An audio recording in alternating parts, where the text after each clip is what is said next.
Welcome back to the channel. It's Sunday, March 23rd, and the stock market just wrapped up another challenging week. The S&P 500, Dow Jones, and Nasdaq are all closing lower, down around 0.5% today, and are on pace for their fifth consecutive weekly loss. In this video, we'll break down what's driving the recent market pullback, take a close look at the S&P 500 technical setup, and share what you should be watching heading into next week with several key economic reports on deck. Let's start with a quick look at how the week unfolded. Markets opened higher on Monday, fueled by optimism after Congress passed a funding bill, which aligned with last week's bullish forecast. There was also some hope that the NVIDIA GTC conference on Tuesday would breathe new life into the tech sector. However, that catalyst failed to deliver. NVIDIA performance disappointed, and the tech-heavy Nasdaq rolled over, dragging the broader market down with it. Investor sentiment shifted sharply throughout the week, and we saw a clear rotation out of the growth-heavy Mag 7 stocks and into more defensive sectors. Information technology and consumer discretionary were among the worst-performing sectors based on breadth, while utilities, energy, and consumer staples outperformed. This tells us that investors are positioning more cautiously, which often happens when economic data and Fed guidance are sending mixed messages. On the technical side, the S&P 500 closed today near 5,622, still below the key resistance level at 5,700.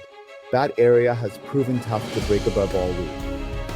In the short term, SPY has been trending lower, with the daily closing price staying consistently below the 20-day moving average. That 20-day moving average line has declined from around $605 back on February 21st to about $573 as of March 21st. That's a clear sign of short-term bearish momentum. Supporting this view is the MCD indicator. The MCD line has remained below the signal line since February 25th. And the histogram has stayed negative throughout this period. That tells us momentum continues to favor the bears for now.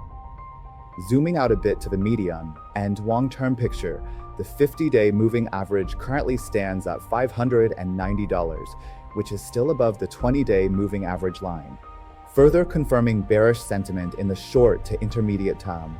However, the 200-day moving average is down at $568, which remains below the current price.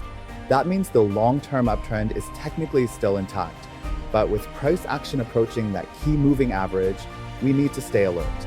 A break below the 200-day moving average line could mark a shift in the broader trend.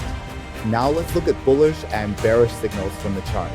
On the bullish side, several weekly candlestick patterns have emerged recently, including a doji, a high wave candle, and a long-lighted doji.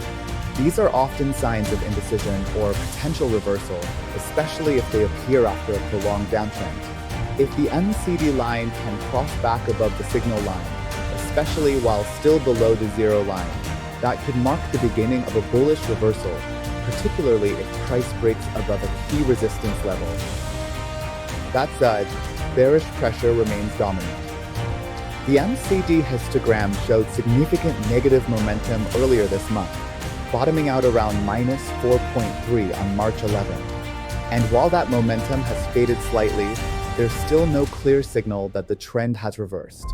The price also remains under both the 20-day and 50-day moving average lines, further reinforcing the bearish case in the near term.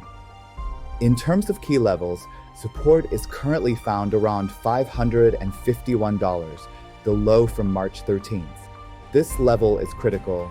A break below it could open the door to further downside and test long-term investor confidence. Meanwhile, the 200-day moving average at $568 serves as dynamic support, and a close below that level would be a red flag for long-term bulls. On the resistance side, the March 7th high at $577 is a key area to watch.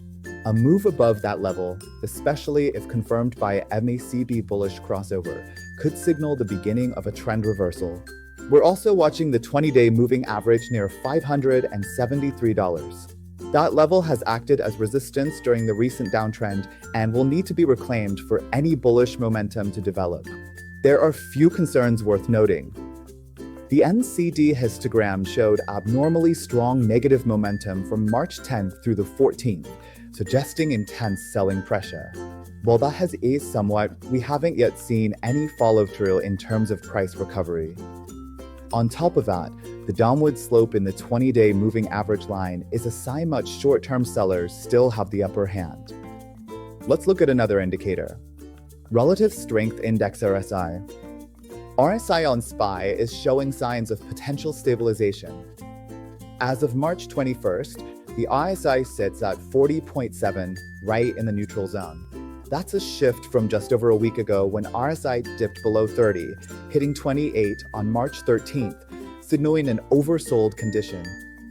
Since then, RSI has gradually climbed, suggesting bearish momentum may be fading. While this doesn't confirm a reversal yet, it does point to possible consolidation or the early stages of a bounce.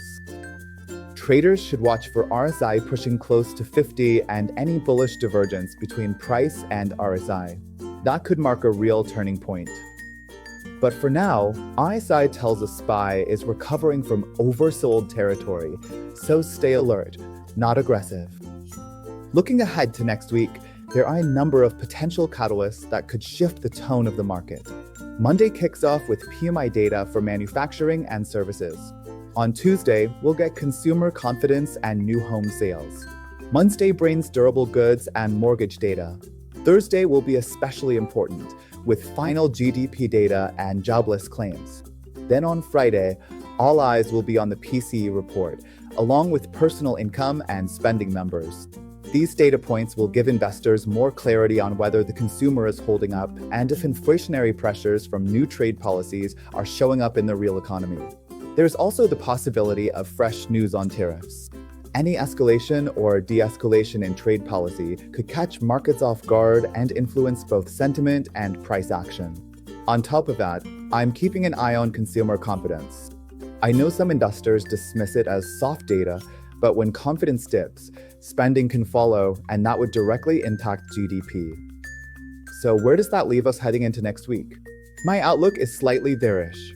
If the SP 500 continues to struggle below 5,700 and breaks under 5,505, we could see another leg down. However, if economic data comes in strong and volatility remains needed, we might see a gradual bottoming process. I don't expect a sharp V-shaped recovery, but a slower, U-shaped base could be forming if buyers begin to step back in. That's your full market wrap and technical outlook heading into the last week of March. Let me know in the comments what you're watching. Do you think we've hit a bottom, or is there more downside ahead? Don't forget to like this video, subscribe to the channel, and hit the notification bell so you never miss a market update. Thanks for watching, and I'll see you next time with another technical breakdown and trading outlook.